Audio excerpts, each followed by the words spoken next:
കേരളത്തിൽ ഇപ്പോൾ ഏറ്റവും കൂടുതൽ കളവ് പ്രചരിപ്പിക്കുന്നത് ലീഗാണെന്ന് തിരൂർ മണ്ഡലത്തിൽ LDF സ്ഥാനാർത്ഥിയായി മത്സരിക്കുന്ന വി അബ്ദുറഹ്മാൻ പരിഹസിച്ചു. ഏറ്റവും കൂടുതൽ അസത്യങ്ങൾ പ്രചരിപ്പിക്കുന്നവർക്കുള്ള അവാർഡ് കൊടുക്കാൻ ലീഗ് തീരുമാനിച്ചിരിക്കുകയാണെന്നും അങ്ങനെ കളവ് പറഞ്ഞ് ഗിന്നസ് ബുക്കിൽ കൂടി കയറാനാണ് ലീഗ് ശ്രമിക്കുന്നതെന്നും അബ്ദുറഹ്മാൻ പരിഹസിച്ചു.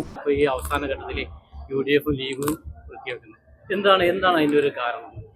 140 മണ്ഡലങ്ങളിൽ ഉള്ള തെരഞ്ഞെടുപ്പ് പ്രചരണത്തിന്റെ ഏറ്റവും കൂടുതൽ കളവ് പറയുന്നതിന് ഗിന്നസ് റെക്കോർഡിന് വേണ്ടിയിട്ടാണ് മുസ്ലിം ലീഗ് ഇവിടെ മത്സരിക്കുന്നത്. ജയിക്കാനൊന്നും ജനങ്ങളിൽ കളവ് പറയുക എന്നാണ്. ഏറ്റവും കൂടുതൽ കളവ് പറയുന്ന മുസ്ലിം ലീഗ് നേതാവിന് അവാർഡ് കൊടുക്കാൻ അവർ തീരുമാനിച്ചു.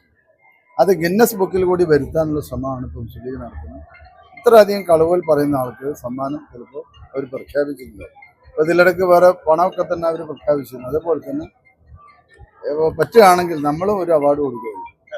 കേരളത്തിൽ ഏറ്റവും അധികം കളവ് പ്രചരിപ്പിക്കുന്ന ഒരു പ്രചരണ കേന്ദ്രമായി തിരൂരിനെ നമ്മൾ തിരഞ്ഞെടുത്തിട്ടുണ്ട്.